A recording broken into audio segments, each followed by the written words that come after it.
So let's just go back to this idea of a home inspection. We don't want anything that is unreasonable or excessive after the buyer has completed their home inspection. But again, is a very vulnerable thing to have to sit through. So once the inspector goes through, they produce a report. And an inspector's job, and you have to remember this, is to find problems. That is their job. And in Toronto, where a lot of houses are over 100 years old, there are going to be problems. And so, especially if you haven't done a pre-list inspection, some of these might be new. Like they might find knob and tube, or they might find a leak, or they might find some cracks in the foundation.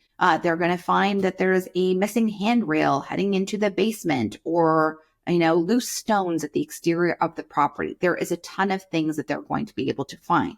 So you need to make sure that you are prepared for these findings. And depending on the agent and the buyer's style, some of them are going to be like, oh yeah, I'm just happy that I got the price. And of course, there's going to be issues. This house was built in 1890, and I'm prepared to take on this because I'm well informed. Everything's been transparent, and I'm ready to firm up on the deal. However, other buyers, particularly now in this market where buyers feel super empowered, they might come over to you and to your agent and ask for these concessions, meaning they might have a list of things they want fixed before they're willing to waive the condition and firm up on the deal. So again, this is really dependent on the situation, really dependent on the case, really depends on the buyers. I would say this would happen more with first-time home buyers than it would with a more experienced buyer. This would likely happen more with an inexperienced buyer agent. And if you have an inexperienced buyer agent with inexperienced buyers, and then you add in parents on board, then almost for sure you're going to be asked for a list of concessions and or a price reduction.